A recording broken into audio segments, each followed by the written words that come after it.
Hola, tengo 58 años y vivo en Tijuana. Durante meses mis mensajes a mi único hijo quedaron sin respuesta, marcados solo con un tique gris que nunca se volvió azul.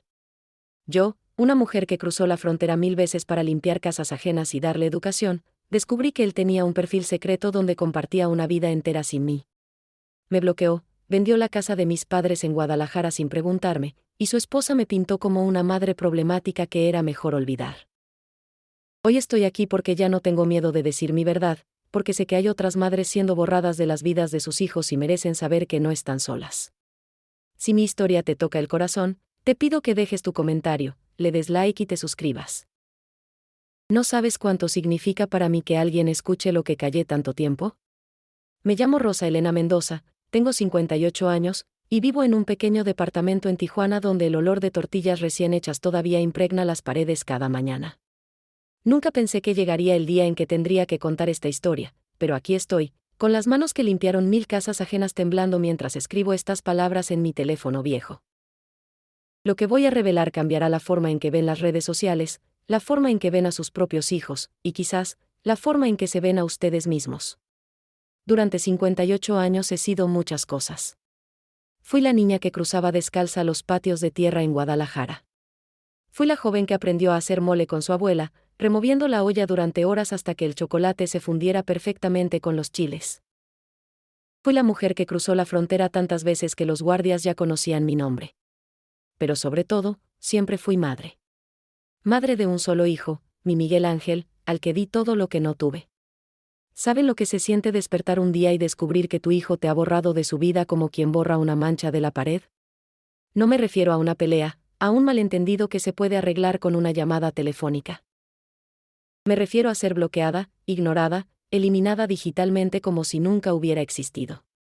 Como si esas madrugadas cruzando la frontera a las 4 de la mañana nunca hubieran pasado.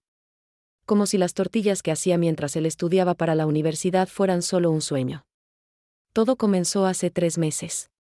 3 meses que se sienten como 3 años. Mis mensajes dejaron de llegar. El doble tilde azul que antes me confirmaba que Miguel había leído mis palabras se convirtió en un tilde gris y solitario. Al principio pensé que era problema del teléfono. Yo, que apenas entiendo estas tecnologías, que tuve que pedirle a mi vecina Lupita que me enseñara a usar el WhatsApp, no podía imaginar que mi propio hijo me había silenciado. Las primeras semanas fueron confusas. Le mandaba fotos de las flores que crecían en mi pequeño balcón, esas begonias rojas que tanto le gustaban cuando era niño.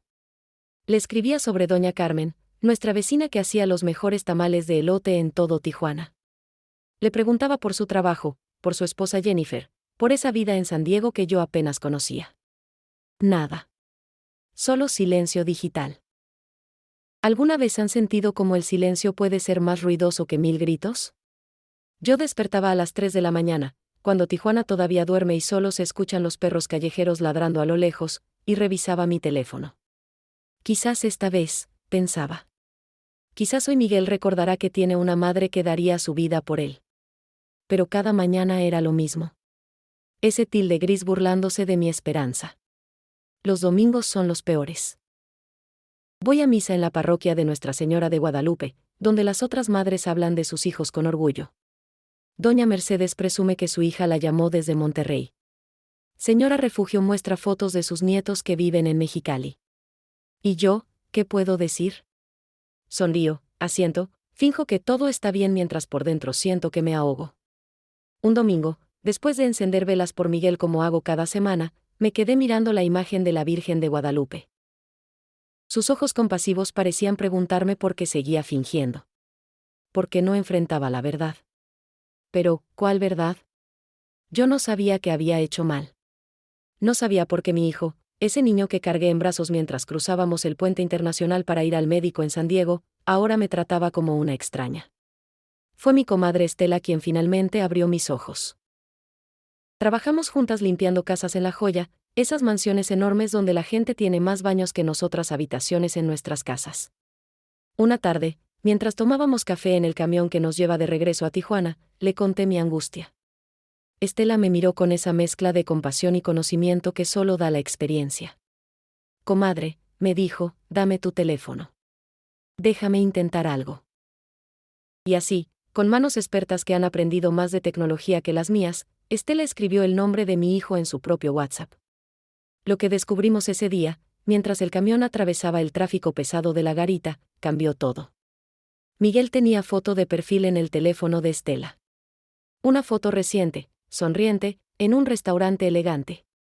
Pero en mi teléfono solo aparecía un círculo gris vacío. Estela levantó la vista y me dijo las palabras que yo no quería escuchar pero necesitaba oír. Rosa, te bloqueó. Tu hijo te bloqueó. El camión siguió avanzando pero yo me quedé congelada en ese asiento de plástico gastado. A mi alrededor, otras mujeres hablaban de sus días, de lo cansadas que estaban, de cuánto ganaron. Pero yo solo podía pensar en una cosa. Mi hijo me borró. Mi Miguel Ángel decidió que yo ya no merecía estar en su vida digital, y por lo tanto, en su vida real. Esta es mi confesión, mi historia, mi verdad. Y lo que descubrí después fue aún peor de lo que imaginaba. Pasé toda esa noche en vela. Acostada en mi cama estrecha, mirando el techo agrietado de mi departamento, escuchando los sonidos nocturnos de Tijuana. Los carros pasando por la avenida, el murmullo lejano de una radio, el ladrido ocasional de un perro. Pero nada de eso importaba. En mi mente solo había una pregunta que se repetía una y otra vez como un disco rayado. ¿Por qué? Al día siguiente, Estela llegó a mi puerta con 2 cafés y una determinación que yo no tenía. Comadre, me dijo mientras se sentaba en mi pequeña sala, vamos a descubrir qué está pasando. No te mereces esto.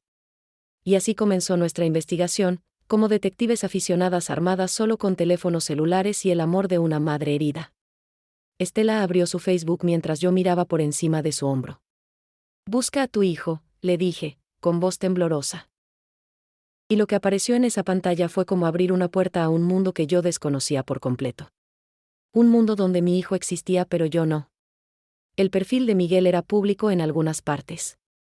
Estela podía ver fotos que yo nunca había visto. Miguel en restaurantes elegantes de La Joya, con vinos caros y platos que parecían obras de arte. Miguel en Napa Valley, rodeado de viñedos dorados bajo el sol de California. Miguel y Jennifer en eventos sociales, ambos vestidos con ropa que probablemente costaba más que mi renta de 3 meses. Pero no eran las fotos lo que más me dolía. Eran las palabras.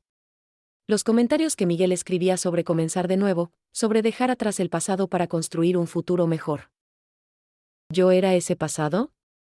¿Las tortillas que hacía con amor eran algo que había que dejar atrás? Mi departamento pequeño pero limpio era una vergüenza que había que ocultar. Mira esto, Rosa, dijo Estela señalando una publicación. Era una foto de Miguel y Jennifer en su departamento moderno de San Diego. La sala era toda blanca y minimalista, con ventanales enormes que daban a la ciudad. El pie de foto decía: agradecido por esta nueva etapa y por construir nuestro propio camino. Nuestro propio camino. Como si el camino que yo había construido para él, piedra por piedra, sacrificio por sacrificio, no contara. Jennifer aparecía en todas las fotos perfectamente arreglada, con su cabello rubio brillante y su sonrisa de comercial de pasta de dientes. Ella había nacido en Los Ángeles, en una familia de clase media que nunca tuvo que cruzar fronteras para sobrevivir. Cuando Miguel me la presentó hace 4 años, ella fue educada pero distante. Como quien saluda a un extraño en el elevador. Cortés pero sin calor. Estela siguió navegando y encontró algo que me heló la sangre. Un comentario en una foto antigua de Miguel en la universidad. Uno de sus amigos había escrito recordando los viejos tiempos, mencionando las tortillas que yo le mandaba en recipientes de plástico. Miguel había respondido con un emoji de risa y las palabras: esos días quedaron atrás, hermano. Ahora solo como en restaurantes de verdad. ¿Restaurantes de verdad? Las lágrimas comenzaron a caer sin que pudiera controlarlas. Durante años, me levanté a las 5 de la mañana para hacer tortillas frescas. Mis manos todavía tienen callos de amasar la masa, de palmear cada tortilla hasta que quedara perfecta. Y para él, eso no era comida de verdad. Era solo algo del pasado que había que olvidar. Pero Estela no se detuvo ahí. Siguió investigando y encontró algo más. Un perfil de Instagram que Miguel tenía bajo un nombre ligeramente diferente. Mike Mendoza, se hacía llamar ahí. No Miguel Ángel. Solo Mike. Como si el nombre que yo había elegido con tanto cuidado, el nombre del arcángel protector, fuera demasiado mexicano, demasiado de Tijuana para su nueva vida californiana. En ese perfil de Instagram, Mike Mendoza se presentaba como empresario de tecnología. Hablaba de startups, de inversiones, de networking. No había una sola foto de Tijuana. No había mención de que cruzaba la frontera todos los días durante la universidad porque no podíamos pagar una renta en San Diego. No había rastro de las noches que pasó estudiando en nuestra pequeña mesa de cocina mientras yo planchaba ropa para ganar dinero extra. Había borrado su historia. Había borrado su niñez. Y al hacerlo, me había borrado a mí. Estela me tomó de la mano. Su mano, tan trabajada como la mía, llena de historias de lucha y supervivencia. Rosa, me dijo con firmeza, necesitas ver más. Necesitas entender completamente lo que está pasando. Y aunque cada descubrimiento era como un cuchillo en el corazón, sabía que tenía razón. Seguimos buscando. Encontramos un grupo de Facebook llamado Profesionistas Latinos en San Diego. Miguel era miembro. Estela pudo entrar porque el grupo era semipúblico. Ahí encontramos publicaciones donde Miguel daba consejos sobre cómo adaptarse a la cultura americana. Uno de sus posts decía: a veces hay que crear distancia con la familia para poder crecer profesionalmente. No todos entienden el mundo corporativo. No todos entienden. Yo entendí que tenía que trabajar 16 horas al día para que él pudiera ir a la universidad. Yo entendí que tenía que cruzar la frontera antes del amanecer para llegar a tiempo a limpiar casas. Yo entendí que mis sueños ya no importaban porque todo era por él. ¿Pero eso no cuenta como entender? La tarde se convirtió en noche mientras Estela y yo seguíamos descubriendo capas de esta vida secreta. Encontramos reseñas que Miguel había escrito en Yelp de restaurantes caros. Encontramos su perfil de LinkedIn donde describía sus logros profesionales sin mencionar nunca de dónde venía, qué obstáculos había superado, quién lo había apoyado. Cuando Estela finalmente se fue esa noche, me quedé sola con mi teléfono y mi dolor. Abrí mi galería de fotos. Ahí estaban las imágenes que Miguel nunca compartiría en sus perfiles perfectos.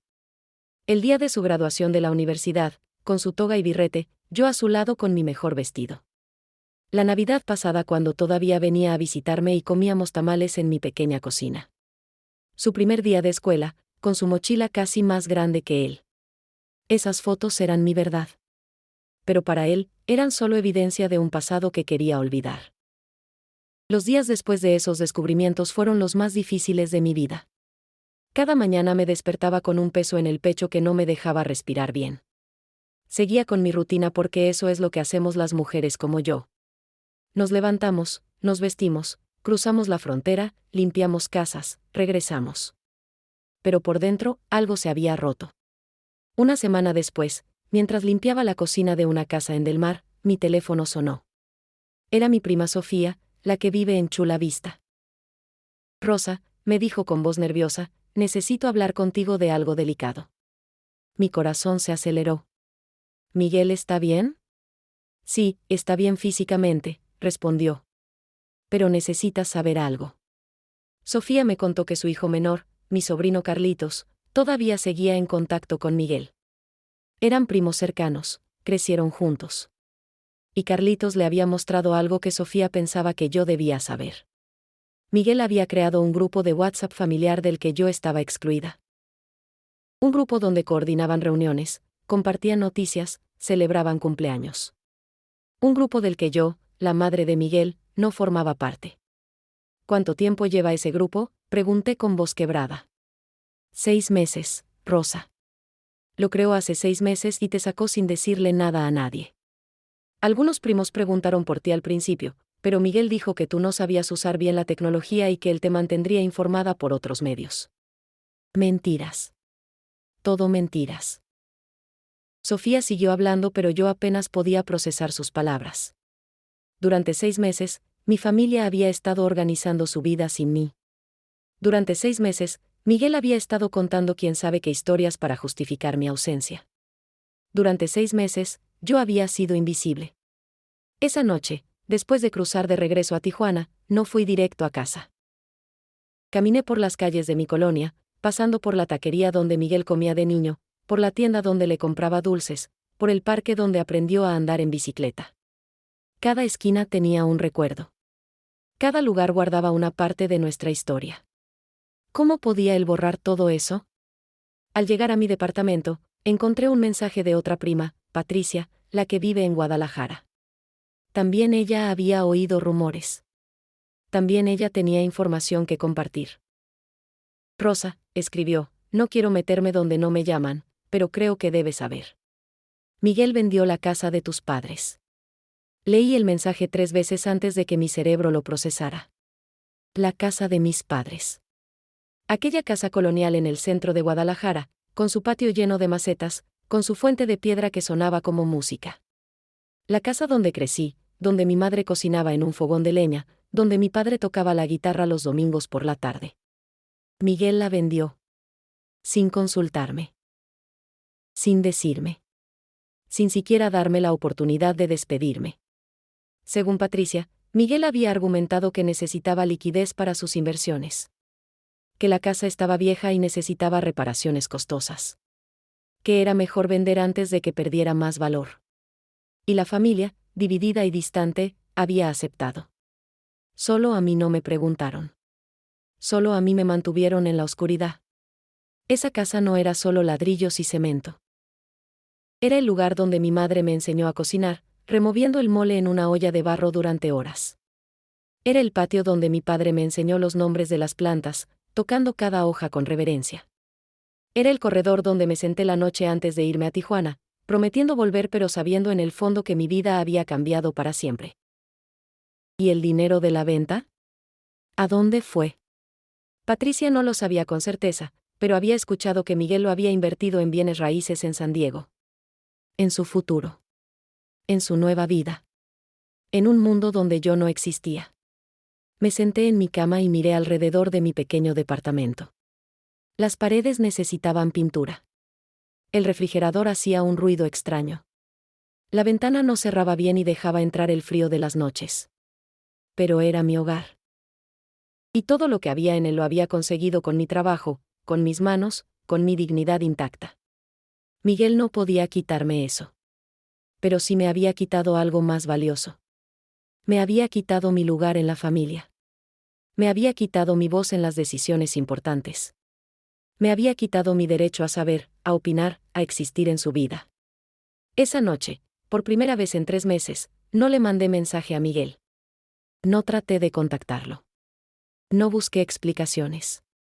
En cambio, hice algo diferente. Abrí un cuaderno viejo que tenía guardado y comencé a escribir. Escribí sobre la casa de Guadalajara. Escribí sobre las tortillas de las 5 de la mañana. Escribí sobre cada sacrificio, cada frontera cruzada, cada sueño abandonado. Si Miguel quería borrar la historia, yo la iba a preservar. Si él quería fingir que venía de la nada, yo iba a recordarle de dónde realmente venía. No por venganza. Sino porque esa historia era verdadera, era hermosa, y merecía ser contada. Al día siguiente, Estela llegó con noticias frescas. Había seguido investigando y había descubierto algo más. A través de una amiga que limpiaba en el mismo edificio donde vivían Miguel y Jennifer, había averiguado que planeaban una fiesta. Una fiesta grande para celebrar no se sabía qué. Vamos a averiguarlo, me dijo Estela con determinación. Y yo, cansada de ser invisible, de ser la que siempre espera y nunca actúa, asentí. Era hora de dejar de ser la madre paciente y convertirme en la mujer que busca respuestas. El mercado de Tijuana un sábado por la mañana es un lugar donde todas las historias se encuentran. Entre los puestos de frutas frescas y el olor a cilantro recién cortado, las mujeres como yo intercambiamos más que recetas. Intercambiamos vida, verdades, secretos. Fue ahí, entre piñas y sandías, donde encontré a Doña Luz, una señora que conocía a la familia de Jennifer. Doña Luz limpiaba la casa de los padres de Jennifer en La Joya 2 veces por semana. Y las empleadas domésticas, aunque invisibles para muchos, somos las que más vemos y más sabemos. Rosa, me dijo en voz baja mientras pesaba jitomates, he escuchado cosas. Cosas que deberías saber. Nos sentamos en una banca del mercado, con bolsas de compras a nuestros pies y el ruido familiar de vendedores pregonando sus productos. Doña Luz me contó que Jennifer había estado planeando distanciar a Miguel de su familia mexicana desde hace más de un año. No era algo que ella dijera abiertamente, sino pequeños comentarios, sugerencias sutiles que doña Luz escuchaba mientras limpiaba. Jennifer les decía a sus padres que la familia de Miguel era muy tradicional, muy apegada, muy demandante. Que necesitaban establecer límites para poder construir su propia familia. Sus padres, que nunca habían cruzado una frontera por necesidad, que nunca habían limpiado la casa de un extraño para sobrevivir, asentían comprensivos. Claro, hijita. Es importante tener tu propio espacio. Pero había más. Doña Luz bajó aún más la voz. Jennifer está embarazada, Rosa. De 5 meses. Y según lo que escuché, van a hacer un baby shower el próximo mes. Un baby shower al que, estoy segura, no te van a invitar. El mercado seguía bullicioso a nuestro alrededor, pero yo me sentí como si todo se hubiera detenido. Iba a ser abuela. Mi primer nieto o nieta crecía en el vientre de una mujer que me consideraba un estorbo. Y Miguel, mi Miguel, no había tenido la decencia de decirme. Gracias, doña Luz, logré decir. Gracias por decirme lo que nadie más se atrevió a contarme. Ella me apretó la mano con fuerza. Somos madres, Rosa. Y las madres nos cuidamos unas a otras. Volví a casa con las bolsas del mercado pero sin ganas de cocinar. En cambio, me senté con mi teléfono y comencé a hacer algo que nunca había hecho. Empecé a buscar información en Internet. Busqué artículos sobre hijos que se alejan de sus familias. Encontré foros donde otras madres contaban historias similares. No estaba sola. Había cientos, miles de mujeres como yo, borradas digitalmente de las vidas de hijos que decidieron que el pasado era un lastre. Pero también encontré algo más. Encontré historias de madres que no se rindieron. Que pelearon por su lugar en la vida de sus hijos. Que usaron las mismas redes sociales que los excluían para hacerse visibles de nuevo. Y una idea comenzó a formarse en mi mente. Al día siguiente era domingo. Fui a misa como siempre, pero esta vez no solo encendí velas. Hablé con el padre Ramón después de la misa. Le conté todo. Él me escuchó con paciencia y al final me dijo algo que nunca olvidaré. Rosa, a veces nuestros hijos nos enseñan las lecciones más duras. Pero el amor de una madre no necesita permiso para existir. Esa tarde, decidí hacer algo radical. Le pedí ayuda a Daniel, el hijo adolescente de mi vecina. Daniel era uno de esos jóvenes que viven pegados a sus teléfonos, que entienden las redes sociales como yo entiendo las recetas de mi abuela. Le expliqué lo que quería hacer y él, con la sabiduría que a veces solo los jóvenes tienen, me ayudó. Creamos un perfil de Facebook para mí. No uno falso, sino uno real. Con mi nombre completo, mis fotos, mi vida. Daniel me enseñó a usarlo, a publicar, a comentar. Rosa, me dijo, las redes sociales no son el enemigo. Son solo una herramienta. Y puedes usar esa herramienta para contar tu historia. Mi primera publicación fue simple. Una foto de mis manos haciendo tortillas. Manos viejas, con manchas de edad y venas marcadas. Manos que habían trabajado más horas de las que podía contar. El pie de foto decía: estas manos cruzaron fronteras, limpiaron casas, hicieron miles de tortillas. Estas manos construyeron sueños ajenos. Y siguen aquí, firmes, reales, vivas. No esperaba nada, pero los comentarios empezaron a llegar. Primos lejanos que no había visto en años. Amigas de la infancia. Compañeras de trabajo. Gente que recordaba, que valoraba, que veía. Y cada comentario era como un bálsamo en mis heridas. Pero el verdadero cambio vino 3 días después. Daniel me llamó emocionado. Rosa, tienes que ver esto. Me mostró una página en Instagram. Una cuenta llamada Abuela sin Voz, dedicada a madres y abuelas que habían sido excluidas por sus familias. Miles de seguidores. Miles de historias. Y una invitación abierta. Cuenta tu historia. No estás sola. Me tomó 2 días juntar el valor.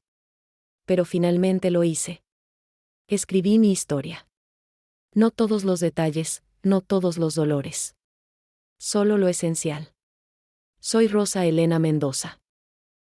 Mi hijo me bloqueó porque mi vida de trabajadora doméstica no encaja en su nueva imagen de empresario exitoso. Voy a ser abuela y no me lo dijeron. Pero sigo aquí. Sigo siendo su madre. ¿Y mi historia importa? La respuesta fue abrumadora. Cientos de mujeres comentaron. Algunas contaban historias aún peores que la mía. Otras ofrecían consejos, apoyo, solidaridad. Y entre todos esos comentarios, uno llamó mi atención. Era de una mujer llamada Marta, que vivía en San Diego. Ella había pasado por lo mismo hace 10 años. Y ahora, una década después, tenía algo que ofrecerme. Esperanza. Marta me escribió un mensaje privado. Rosa, sé exactamente lo que estás sintiendo. Yo también fui borrada. Pero encontré mi camino de regreso. No al hijo que me rechazó, sino a mí misma. Y en ese proceso, algo cambió. ¿Podemos hablar? Acepté encontrarme con ella. Quedamos en vernos en un café en San Isidro, justo del lado americano de la frontera. Neutral. Seguro. Un lugar donde dos madres heridas podían compartir sus verdades sin juicio. No sabía qué esperar de ese encuentro. Pero sabía que por primera vez en meses, no me sentía completamente sola. Había otras mujeres que entendían. Había otras voces que habían sido silenciadas y habían encontrado la forma de volver a hablar. Y quizás, solo quizás, yo también podría encontrar mi voz.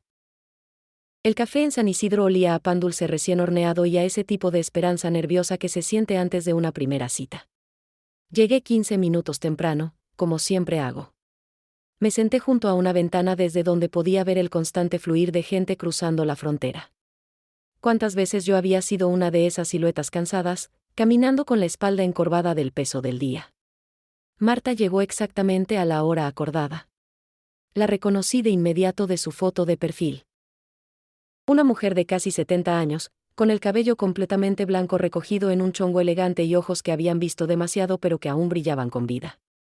Se sentó frente a mí y sin preámbulos tomó mis manos. Rosa, me dijo, durante los próximos años vas a querer recuperar a tu hijo. Vas a negociar contigo misma. Vas a pensar que si cambias, si te vuelves más pequeña, más silenciosa, más conveniente, él volverá. Y déjame decirte algo importante. No funciona así. El cambio tiene que venir de ti, pero no para hacerte más pequeña. Para hacerte más fuerte. Ordenamos café y pan dulce, y durante las siguientes 3 horas, Marta me contó su historia. Su hijo la había excluido cuando se casó con una mujer de familia adinerada. Durante 5 años, ella había intentado todo. Se había disculpado por faltas que nunca cometió.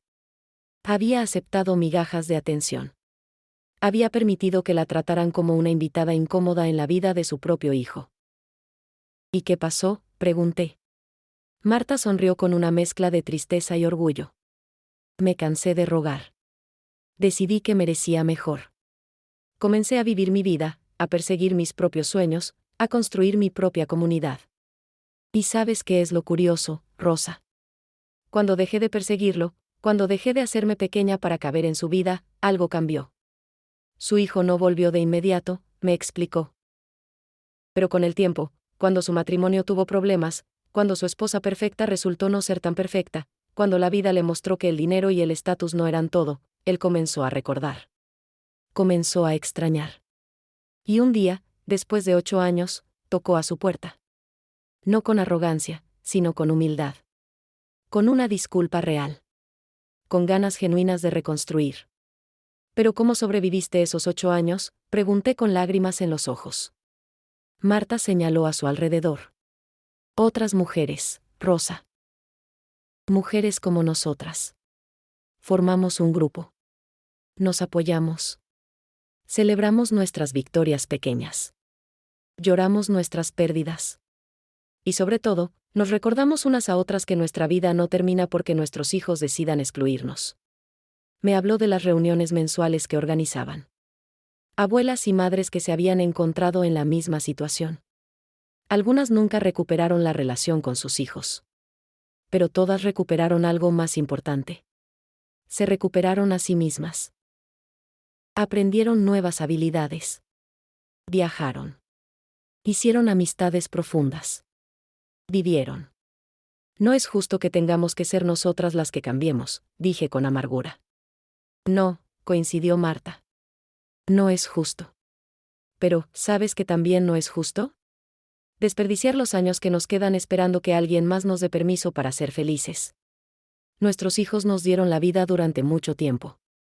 Ahora nos toca darnos vida a nosotras mismas. Antes de irnos, Marta me invitó a la próxima reunión del grupo. Rosa, me dijo, no tienes que tomar decisiones hoy. Pero ven. Escucha. Mira que hay vida después del rechazo. Y quién sabe, tal vez encuentres no solo apoyo, sino también respuestas sobre qué hacer con Miguel. Crucé de regreso a Tijuana esa tarde con algo que no había sentido en meses. No era felicidad exactamente. No era paz. Era algo diferente. Era fuerza. Era la semilla de una idea de que quizás mi historia no terminaba con el rechazo de Miguel. Quizás apenas estaba comenzando un nuevo capítulo. Durante los días siguientes, comencé a ver mi situación con ojos diferentes. En lugar de solo lamentarme, empecé a hacer preguntas. Contacté a otros primos. Hablé con viejos amigos de Miguel. Y lentamente, como armando un rompecabezas, comencé a entender mejor qué había pasado. Un primo me contó que Jennifer había estado presionando a Miguel desde que se casaron para que tomara distancia de la familia. Otro me dijo que Miguel había expresado sentirse dividido entre dos mundos. Una tía recordó comentarios que Miguel había hecho sobre sentirse avergonzado de traer amigos del trabajo a conocer a la familia porque no hablaban inglés bien. Cada pieza de información era dolorosa, pero también reveladora. Mi hijo no era un monstruo. Era un hombre débil. Un hombre que había permitido que otros definieran su valor. Un hombre que había confundido el éxito profesional con el valor personal. Y sí, eso seguía doliendo. Pero de una manera diferente. No era rechazo puro. Era cobardía. Y con esa comprensión vino otra realización. Yo había construido mi identidad completamente alrededor de ser su madre. Durante 32 años, todo lo que hice, todo lo que sacrifiqué, todo lo que soñé, giró alrededor de Miguel. Pero ¿quién era Rosa Elena Mendoza más allá de ser madre? Era hora de descubrirlo. Fui a mi primera reunión del grupo de Marta un martes por la tarde. Éramos 8 mujeres sentadas en un círculo en el centro comunitario de San Isidro. Todas con historias similares. Todas con cicatrices parecidas. Y durante 2 horas, compartimos, lloramos, reímos y nos sostuvimos unas a otras. Al final de la reunión, Marta me dio una tarea. Rosa, quiero que hagas una lista de todas las cosas que siempre quisiste hacer pero no hiciste porque estabas ocupada siendo madre. No me censures. No pienses si son realistas. Solo escribe. Esa noche, sola en mi departamento, saqué un cuaderno nuevo y comencé a escribir. Quería aprender a usar una computadora bien. Quería tomar una clase de inglés para hablarlo con más confianza. Quería viajar a Guadalajara y visitar la tumba de mis padres. Quería escribir las recetas de mi abuela para preservarlas. Quería pintar las paredes de mi departamento de colores alegres. Quería aprender a bailar salsa. La lista creció y creció. Y con cada palabra que escribía, sentía algo despertarse dentro de mí. No era la Rosa que rogaba por atención. Era la Rosa que exigía respeto. La Rosa que merecía vivir plenamente, con o sin la aprobación de Miguel. 2 semanas después de conocer a Marta, me sucedió algo inesperado. Estaba limpiando la sala de una casa en Encinitas cuando sonó mi teléfono. Era un número desconocido de San Diego. Normalmente no contestaba números que no conocía, pero algo me dijo que atendiera. Rosa Mendoza, preguntó una voz femenina joven. Soy Rachel. Trabajo en el mismo edificio que su hijo Miguel.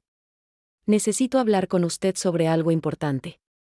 Mi corazón comenzó a latir rápido. ¿Miguel estaba bien? Sí, está bien físicamente, me aseguró Rachel. Pero escuché una conversación que creo que usted debe conocer. ¿Podemos reunirnos? Quedamos de vernos en un Starbucks cerca de su trabajo ese mismo día después de que terminara mi turno. Rachel resultó ser una joven mexicoamericana de unos 25 años que trabajaba en recursos humanos en la empresa de Miguel. Nos sentamos en una mesa del fondo y ella sacó su teléfono. Mire, señora Mendoza, comenzó. Yo vengo de una familia mexicana tradicional. Mis abuelas me criaron mientras mis padres trabajaban. Y lo que escuché me hizo pensar en ellas. Me hizo pensar que si alguien hablara así de mi abuela, yo querría que alguien me lo dijera. Rachel me mostró anotaciones que había tomado de una conversación que presenció sin querer en la oficina. Miguel y Jennifer estaban hablando con otros colegas sobre el próximo baby shower. Jennifer había dicho textualmente que preferían mantenerlo pequeño e íntimo, solo con gente que realmente importaba en su nueva etapa. Cuando alguien preguntó si vendrían los padres de Miguel, Jennifer se había reído nerviosamente y dicho: «Oh, su padre murió hace años y su madre, bueno, ella vive en México». Es complicado. Vivo en Tijuana, no en la luna, dije con voz temblorosa. Está a 20 minutos de su departamento. Rachel asintió con tristeza. Lo sé. Por eso estoy aquí. Porque esa excusa no tenía sentido para mí. Pero Rachel tenía más información. Me contó que en la oficina, Miguel a menudo hablaba de su pasado de una forma que, según sus palabras, parecía diseñada para impresionar. Decía que había superado grandes obstáculos, que venía de circunstancias difíciles, que se había hecho a sí mismo. Pero nunca mencionaba específicamente a Tijuana, nunca hablaba de mí, nunca reconocía el rol que otros habían jugado en su éxito. Es como si quisiera los beneficios de una historia de superación pero sin las personas reales que lo ayudaron a superarse, observó Rachel con perspicacia. Y eso no está bien. Le agradecí a Rachel por su valentía al contactarme. Ella me dio su número y me dijo que si necesitaba cualquier cosa, cualquier información, ella estaría ahí. Hay que cuidarnos entre nosotras, me dijo. Especialmente las que entendemos lo que significa venir de dos mundos. Esa noche, en la reunión semanal del grupo de Marta, compartí lo que Rachel me había contado. Las mujeres escucharon en silencio y luego Beatriz, una señora que llevaba 3 años en el grupo, habló. Rosa, ha llegado el momento de que decidas qué quieres hacer con esta información. Puedes quedarte callada y seguir siendo invisible. O puedes usar tu voz. ¿Pero qué puedo hacer?, pregunté sintiéndome impotente. Marta sonrió. Rosa, ¿recuerdas que te dije que conservaras evidencias? Fotos, cartas, documentos. Es hora de que las uses. Durante los días siguientes, comencé a organizar todo. Fotos de Miguel cuando era niño, estudiando en nuestra pequeña mesa. Recibos de la universidad que mostraban que yo había pagado al menos la mitad de su educación con mi trabajo. Cartas que él me había escrito cuando estaba en la universidad, llenas de gratitud y amor. Mensajes viejos de WhatsApp donde él me llamaba su heroína, su inspiración, su razón para seguir adelante. Cada documento era una prueba. No de su maldad, sino de su hipocresía. De la distancia entre el hombre que había sido y el hombre que pretendía ser ahora. También descubrí algo más. A través de contactos en Guadalajara, conseguí documentos de la venta de la casa de mis padres. Miguel había firmado como único heredero, usando un poder legal que yo había firmado años atrás pensando que era solo para emergencias. La casa se vendió por casi 3 millones de pesos. Yo nunca vi un centavo. Pero la revelación más impactante vino de una fuente inesperada. La hermana de Jennifer, que aparentemente tenía sus propios conflictos con ella, contactó a Estela a través de una amiga en común. Le contó que Jennifer había estado documentando en grupos privados de Facebook una narrativa completamente falsa sobre mí. Según estos posts privados que la hermana de Jennifer logró capturar en screenshots, yo era retratada como una suegra tóxica, controladora, que no respetaba límites. Jennifer escribía sobre cómo había tenido que ayudar a Miguel a establecer distancia saludable de una madre manipuladora. Incluso había inventado incidentes que nunca sucedieron, escenas dramáticas donde supuestamente yo había causado problemas. Ver esos screenshots fue como recibir golpes físicos. No solo me habían excluido. Habían creado una versión villana de mí para justificar esa exclusión. Habían reescrito la historia para convertirme en el problema que ellos tuvieron que resolver. Esa noche lloré como no había llorado en años. Lloré por la injusticia. Lloré por la traición. Lloré por la Rosa que había sido borrada y reemplazada por un personaje ficticio que no existía. Pero después de las lágrimas vino algo diferente. Vino la determinación. Marta tenía razón. Era hora de usar mi voz. Era hora de que la verdad saliera a la luz. No por venganza, sino por justicia. No para destruir a Miguel, sino para restaurar mi propia dignidad. El baby shower estaba programado para dentro de 3 semanas. Y yo, Rosa Elena Mendoza, iba a estar ahí. No como una invitada. No como alguien que ruega por aceptación. Sino como alguien que exige ser reconocida. Como la abuela que merecía conocer a su nieto. Como la madre que merecía respeto. Como la mujer que merecía la verdad. Las 3 semanas siguientes fueron de preparación intensa. Con la ayuda del grupo de Marta, especialmente de Beatriz que había sido abogada antes de retirarse, comencé a organizar todo meticulosamente. No íbamos a actuar impulsivamente. Íbamos a hacerlo bien. Íbamos a hacerlo con dignidad. Pero íbamos a hacerlo. Primero, Beatriz me ayudó a redactar una carta formal a Miguel. No era una carta suplicante ni acusatoria. Era clara y directa. En ella, le explicaba que estaba al tanto de todo. De su perfil secreto. De los grupos familiares de los que me excluyó. De la venta de la casa. Del embarazo de Jennifer. Y sobre todo, de las mentiras que se habían contado sobre mí. La carta terminaba con una petición simple pero firme. Quería una reunión familiar antes del baby shower. Quería la oportunidad de aclarar las cosas. Y quería ser incluida en la vida de mi futuro nieto. No como una presencia periférica, sino como lo que era. Su abuela. Enviamos la carta por correo certificado a su dirección en San Diego. Sabíamos que la recibiría. No podría ignorarla como ignoraba mis mensajes. Era física, real, imposible de borrar con un clic. Mientras esperábamos respuesta, continué con otra parte del plan. Con ayuda de Daniel, mi joven vecino experto en tecnología, creé un álbum digital. Contenía todas las fotos, todas las cartas, todos los documentos que había recopilado. La historia completa de Miguel, desde su nacimiento hasta su graduación universitaria. La verdad visual de dónde venía y quién lo había apoyado. También grabé videos. En ellos, hablaba directamente a la cámara, contando mi historia con mis propias palabras. No era profesional. Mi español estaba mezclado con modismos de Tijuana. Mis manos temblaban sosteniendo el teléfono. Pero era auténtico. Era real. Era imposible de ignorar. Rachel, la joven que trabajaba en la oficina de Miguel, me mantuvo informada. Me contó que Miguel había recibido la carta y había estado visiblemente alterado durante días. Que había tenido conversaciones tensas con Jennifer. Que algo se estaba moviendo, aunque ella no sabía exactamente qué. 2 semanas antes del baby shower, mi teléfono sonó. Era un número de San Diego que no reconocía, pero algo me dijo que debía contestar.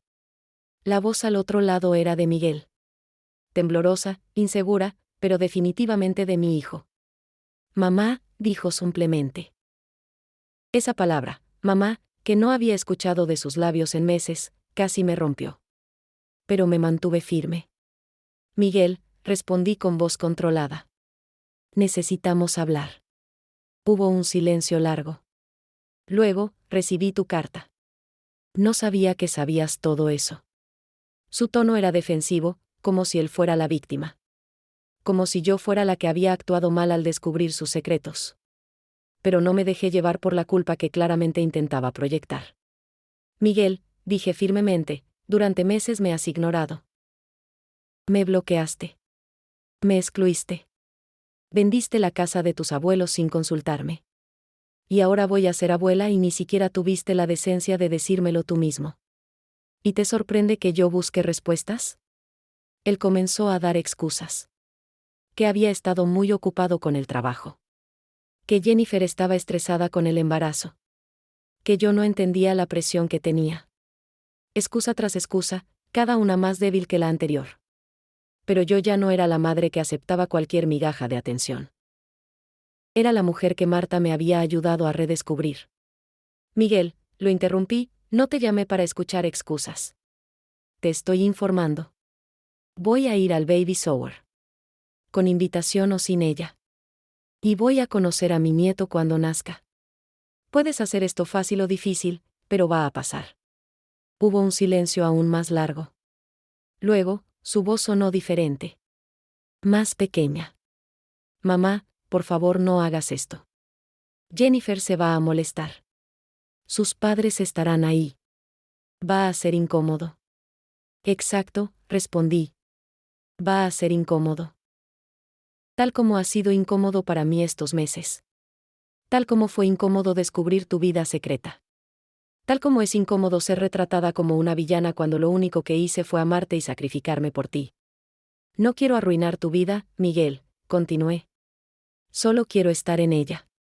Es tu decisión si eso sucede con tu cooperación o sin ella. Después de colgar, mis manos temblaban pero mi corazón estaba firme. Por primera vez en meses, sentía que tenía algún control sobre la situación. No estaba rogando. No estaba esperando. Estaba actuando. El grupo de Marta me apoyó completamente. Beatriz sugirió que si Miguel se negaba a incluirme en el baby shower, organizáramos nuestro propio evento. Una celebración alternativa donde yo pudiera expresar mi amor por mi futuro nieto con gente que realmente me valoraba. Marta ofreció su casa. Otras mujeres del grupo se ofrecieron a ayudar con la comida, con decoraciones, con lo que fuera necesario. La idea de tener mi propia celebración era poderosa. No dependía de que Miguel me diera permiso para celebrar a mi nieto. Podía crear mi propio espacio, mis propias tradiciones, mi propia forma de ser abuela. Pero 3 días antes del baby shower programado de Jennifer, recibí un mensaje de texto de Miguel. Decía simplemente: podemos hablar en persona. Mañana. Café en San Isidro, el mismo donde nos reunimos antes. 2 de la tarde. Leí el mensaje varias veces. Era un paso adelante, pero sabía que tenía que ser cuidadosa. Llamé inmediatamente a Marta y a Beatriz. Ellas aconsejaron que fuera, pero que no fuera sola. Decidimos que Estela me acompañaría y esperaría en una mesa cercana. Si necesitaba apoyo, ella estaría ahí. La noche antes de la reunión, apenas dormí. Repasé en mi mente todas las cosas que quería decir. Todas las preguntas que necesitaba hacer. Todas las verdades que merecía escuchar. Me vestí con cuidado esa mañana, eligiendo ropa simple pero digna. No iba a pretender ser alguien que no era. Iba a ir como Rosa Elena Mendoza. La trabajadora doméstica. La mujer de Tijuana. La madre que merecía respeto. Al entrar al café y ver a Miguel sentado en una mesa del fondo, mi corazón se aceleró. Se veía mayor, más cansado. Había perdido peso. Y cuando nuestros ojos se encontraron, vi algo que no esperaba. Vi vergüenza. Miguel se levantó cuando me acerqué a la mesa, un gesto de cortesía que parecía automático, casi incómodo. Nos sentamos uno frente al otro con una mesa de café entre nosotros que se sentía como un océano. Durante un momento, ninguno de los dos habló. Solo nos miramos, madre e hijo, extraños que compartían sangre y historia pero nada más. Mamá, comenzó finalmente, su voz apenas un susurro. Lo siento. Esas 2 palabras sonaban huecas después de meses de silencio, después de todas las mentiras, después de todo el dolor. Pero eran un comienzo. ¿Lo sientes?, pregunté manteniendo mi voz firme aunque mi corazón latía con fuerza. ¿Qué es exactamente lo que sientes, Miguel? ¿Sientes haberme bloqueado? ¿Sientes haber vendido la casa de tus abuelos sin decirme? ¿Sientes que tu esposa haya inventado mentiras sobre mí? ¿O solo sientes que te hayan descubierto? Él bajó la mirada a su taza de café. Todo, respondió. Siento todo. Pero necesitas entender la presión que he estado bajo. En mi trabajo, en mi matrimonio, tratando de encajar en un mundo que es muy diferente del que crecí. Ah, dije recostándome en mi silla. Entonces el problema no es lo que hiciste. Es que el mundo en el que creciste, mi mundo, es algo de lo que necesitas escapar. Algo de lo que avergonzarte. Algo que tienes que esconder para poder encajar. No es así, protestó, pero sin convicción. Yo solo, Jennifer piensa. Se detuvo, consciente de que había comenzado a echar la culpa a su esposa. Yo tomé esas decisiones, admitió finalmente. Yo te bloqueé. Yo vendí la casa. Yo te excluí. Jennifer solo me apoyó en lo que yo ya había decidido hacer. Al menos estaba empezando a asumir responsabilidad. Era un paso pequeño pero importante. Miguel, dije inclinándome hacia adelante, durante 32 años, Todo lo que hice fue por ti. Crucé fronteras cuando estaba cansada. Limpié baños ajenos para que pudieras tener libros. Hice tortillas a las 5 de la mañana para que tuvieras comida. Me quedé en Tijuana mientras tú construías tu vida en San Diego porque pensé que eso era lo mejor para ti. Las lágrimas comenzaron a rodar por mi rostro, pero no las detuve. No te pido que me recompenses por eso. El amor de una madre no es una deuda que se pague. Pero sí te pido respeto. Te pido honestidad. Te pido que no inventes mentiras sobre mí para justificar tu vergüenza de dónde vienes. Yo no me avergüenzo de ti, dijo Miguel, pero su voz carecía de convicción. ¿No?, pregunté. Entonces, ¿por qué le dices a la gente que tu madre vive en México como si Tijuana estuviera a 1000 kilómetros de distancia en lugar de 20 minutos? ¿Por qué nunca mencionas cómo pagaste la universidad? ¿Por qué tus colegas no saben que tu madre todavía limpia casas? ¿Por qué? Comenzó y luego se detuvo. Porque tenía miedo, finalmente admitió. Tengo miedo de que si la gente sabe toda la verdad, me van a ver diferente. Me van a ver como alguien que no merece estar donde está. Y ahí estaba. La verdad desnuda. Mi hijo tenía tanto miedo de no ser suficiente que había decidido borrar todo lo que lo había hecho quien era. Incluyéndome a mí. Miguel, dije suavemente, tu historia de superación es real. Es poderosa. Es inspiradora. Pero no puedes tener una historia de superación si borras todo lo que superaste. No puedes presumir de haberte hecho a ti mismo cuando tantas manos te ayudaron a levantarte. Y no puedes construir una vida auténtica sobre mentiras. Él finalmente levantó la vista y vi algo en sus ojos que no había visto en años. Vi al niño que solía abrazarme cuando tenía miedo. Al joven que lloraba en mi hombro cuando las cosas se ponían difíciles. Vi vulnerabilidad real. No sé cómo arreglar esto, admitió. Jennifer, sus padres, nuestros amigos, todos tienen una versión de quién soy yo. Si ahora cambio esa historia, si de repente admito que he estado mintiendo. Se veía genuinamente perdido.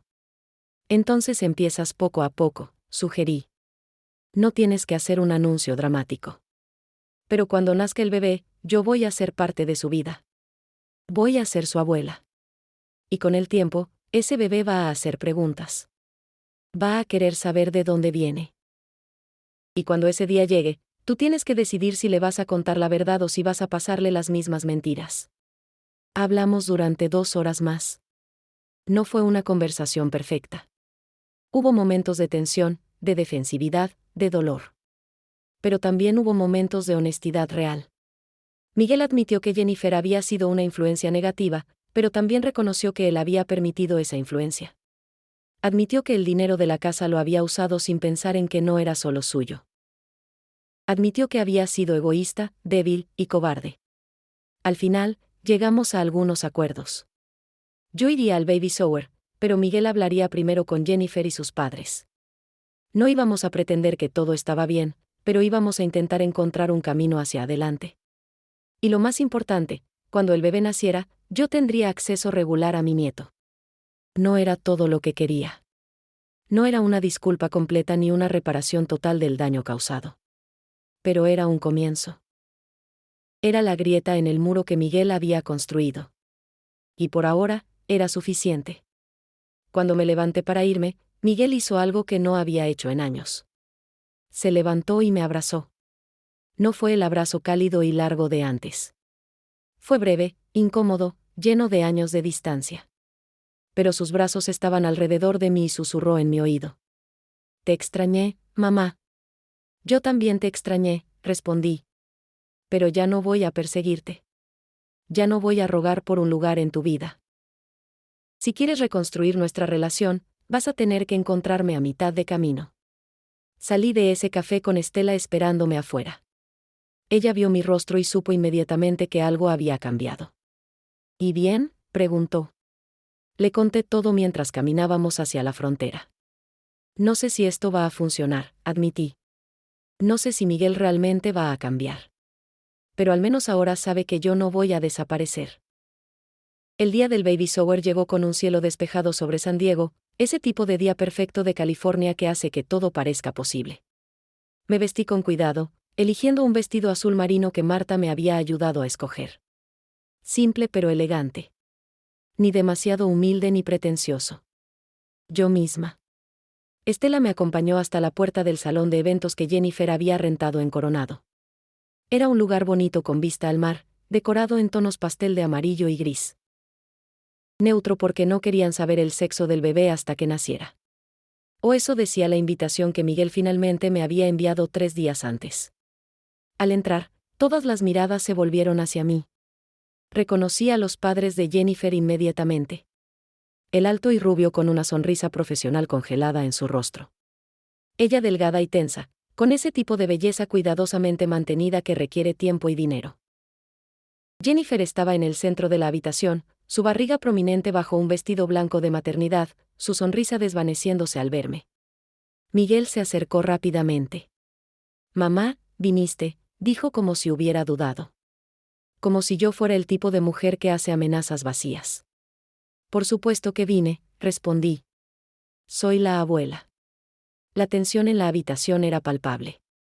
Los invitados, mayormente amigos de Jennifer y colegas de Miguel, murmuraban entre ellos. Claramente Miguel no había preparado bien el terreno. No había explicado quién era Johnny porque mi presencia era una sorpresa para algunos. Me acerqué a Jennifer con un regalo que había envuelto cuidadosamente. Eran 3 cosas. Un libro de cuentos mexicanos en español. Una manta tejida a mano que había comprado en el mercado de Tijuana. Y una carta para el bebé, escribiendo a mano, contándole sobre su abuela, sobre su historia, sobre sus raíces. Jennifer tomó el regalo con manos rígidas. «Gracias», dijo fríamente. «Es muy, muy tradicional». La palabra tradicional sonó como un insulto en su boca. Como si las tradiciones fueran algo anticuado, algo que debía dejarse atrás. Pasó una hora incómoda. Yo permanecí mayormente callada, observando. Observando cómo Jennifer y sus amigas hablaban de cochecitos de bebé de $1000. Observando cómo Miguel se movía entre 2 mundos, claramente incómodo pero sin saber cómo cerrar la brecha. Observando cómo los padres de Jennifer me miraban con curiosidad mezclada con condescendencia. Entonces llegó el momento de los discursos. Varios amigos de Jennifer hablaron sobre qué padres maravillosos serían. La madre de Jennifer dio un discurso largo sobre la alegría de ser abuela, hablando como si ella fuera la única abuela que este bebé tendría. Y cuando terminó, hubo un silencio expectante. Miguel me miró. «Mamá, ¿quieres decir algo?» Su voz temblaba ligeramente. Jennifer se puso rígida. La madre de Jennifer frunció el ceño. Pero yo me levanté. No había preparado un discurso. Pero había vivido 58 años preparándome para este momento. Para el momento de reclamar mi lugar, mi voz, mi verdad. Muchos de ustedes no me conocen. Comencé en mi español con acento, mi inglés imperfecto pero comprensible. Soy Rosa, la madre de Miguel. Y sí, vivo en Tijuana, a solo 20 minutos de aquí, no al otro lado del mundo como algunos podrían pensar. Algunos invitados se removieron incómodos. Continué. Quiero contarles sobre el niño que fue Miguel. El niño que cruzaba el puente internacional conmigo cada mañana cuando tenía 8 años porque no podíamos pagar renta en San Diego. El joven que estudiaba en nuestra pequeña mesa de cocina mientras yo planchaba ropa hasta la medianoche para pagar sus libros. Miguel miraba el suelo. Jennifer estaba pálida. Pero yo no iba a detenerme ahora. No estoy diciendo esto para avergonzarlo, aclaré. Estoy diciendo esto porque es la verdad. Y porque este bebé que viene merece conocer la verdad. Merece saber que viene de una familia de luchadores. De gente que cruza fronteras, que trabaja duro, que hace tortillas a las 5 de la mañana por amor. Mi voz se quebró un poco pero continué. Merece saber que su abuela no es una molestia de la que hay que esconderse. Es una mujer que dio todo por su hijo. Y que dará todo por su nieto también. Hubo un silencio absoluto en la habitación. Luego, algo inesperado sucedió. Rachel, la joven de la oficina de Miguel que me había ayudado, comenzó a aplaudir. Lentamente, otros se unieron. No todos.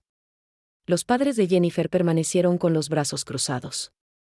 Pero suficientes personas aplaudieron para que el momento se sintiera como una victoria pequeña pero significativa. Después del discurso, algo cambió en la atmósfera. Varias personas se acercaron a hablar conmigo. Una colega de Miguel admitió que ella también venía de una familia de inmigrantes y había sentido presión similar de ocultar sus orígenes. Un amigo de la universidad de Miguel recordó las tortillas que yo le enviaba y dijo que habían sido lo mejor que comió durante esos 4 años. Pero la conversación más importante fue con la madre de Jennifer. Ella se acercó con su sonrisa profesional, pero sus ojos eran fríos. Rosa, dijo mi nombre como si le costara trabajo. Creo que necesitamos establecer algunas expectativas sobre tu rol con el bebé. Me mantuve firme. Voy a ser la abuela, respondí simplemente. Voy a amar a este bebé. Voy a compartir mi cultura con este bebé. Y voy a estar presente en su vida. Esas son mis expectativas. Ella comenzó a objetar, pero Miguel finalmente encontró su voz. Mamá tiene razón, dijo parándose junto a mí. No perfectamente junto a mí, todavía con un poco de distancia. Pero más cerca que antes. Ella es la abuela. Y merece estar en la vida del bebé. Jennifer y su madre intercambiaron miradas. Claramente esto no era lo que habían planeado.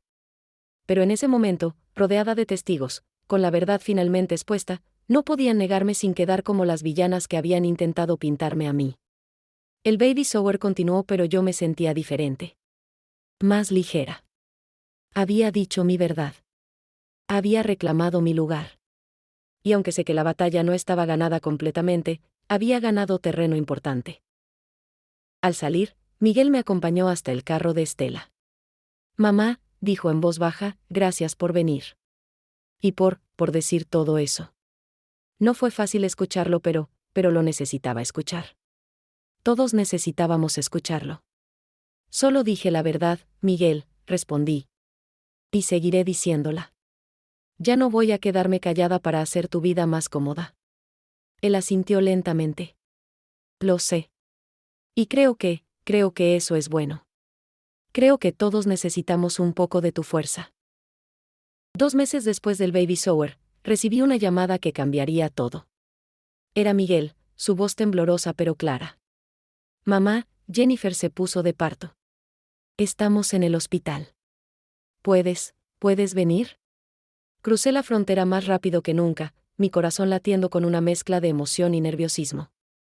Estela insistió en acompañarme, mi fiel amiga que había estado a mi lado en cada paso de este viaje. Al llegar al hospital en Hillcrest, encontramos a Miguel paseando nerviosamente en la sala de espera. Va a ser niña, me dijo con lágrimas en los ojos. Una niña.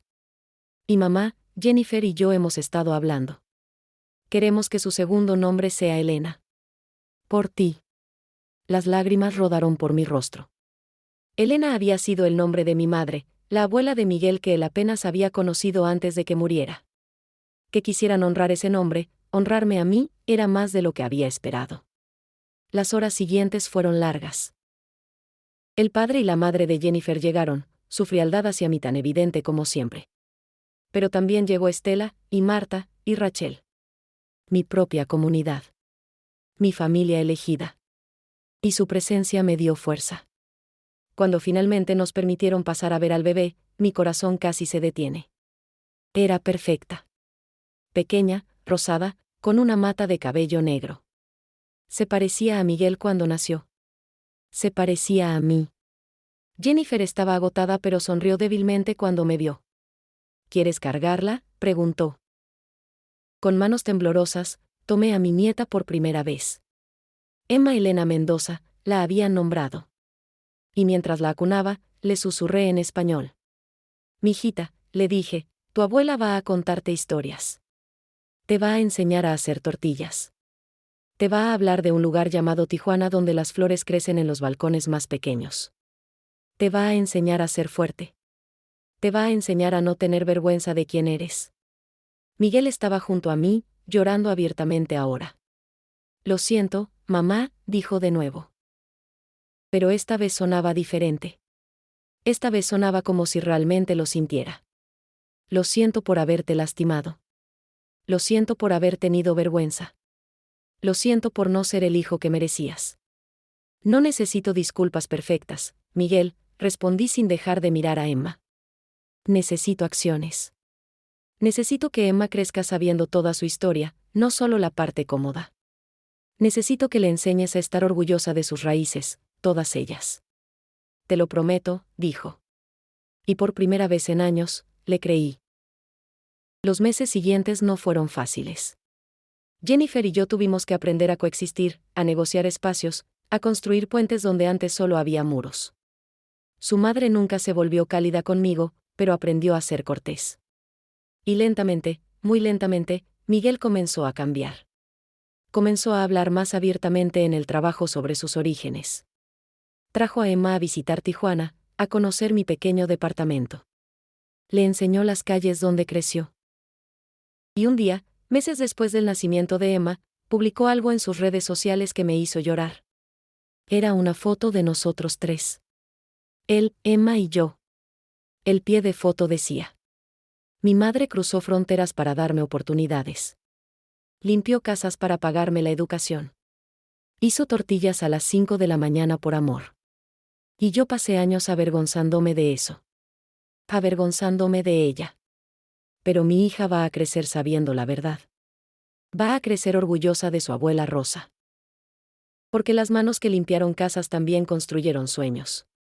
Y esos sueños me incluyeron a mí. La publicación se hizo viral entre sus contactos. Algunos comentarios fueron negativos, gente que pensaba que estaba exponiendo demasiado. Pero muchos más fueron positivos. Otros hijos de inmigrantes compartieron sus propias historias. Otros que habían sentido vergüenza encontraron el valor para ser honestos. Y yo, Rosa Elena Mendoza, me convertí en algo que nunca pensé que sería. Me convertí en voz para otras madres silenciadas. Con la ayuda de Marta y el grupo, comenzamos un podcast en español e inglés. Abuelas Invisibles, lo llamamos. Y cada semana, compartíamos historias. No solo de dolor, sino de resistencia. De mujeres que se negaron a desaparecer. Emma tiene 1 año ahora. Viene a visitarme cada semana. Miguel la trae y a veces se queda, tomando café en mi pequeña cocina como solía hacer de niño. Jennifer viene también algunas veces, todavía tensa pero tratando. Y su madre, bueno, su madre viene en los cumpleaños y finge que siempre fuimos una familia feliz. No es perfecto. Hay heridas que todavía sanan. Hay cicatrices que siempre llevaré. Pero hay algo que sí tengo. Tengo mi dignidad. Tengo mi voz. Y tengo a Emma, mirándome con esos ojos grandes mientras le enseño a palmear masa para tortillas, sus manitas pequeñas dejando huellas en la masa como su padre solía hacer. Ayer, Emma dijo su primera palabra en español. Abuela. No grandma. No nana. Abuela. Y supe que había ganado. No había ganado en recuperar todo lo que perdí. Pero había ganado algo más importante. Había ganado el derecho a ser recordada. A ser reconocida. A ser amada como soy, sin tener que hacerme más pequeña, más silenciosa, más conveniente. Esta es mi historia. La historia de Rosa Elena Mendoza. La mujer que cruzó fronteras. La madre que fue bloqueada. La abuela que se negó a desaparecer. Y si mi historia puede darle esperanza a una sola mujer que se siente invisible, entonces cada lágrima, cada noche de insomnio, cada momento de dolor, habrá valido la pena. Porque ahora sé algo que antes no sabía. Nuestro valor no depende de que otros nos vean. Nuestro valor existe, con o sin validación. Y una madre que lucha, que resiste, que se niega a ser borrada, esa madre es imparable.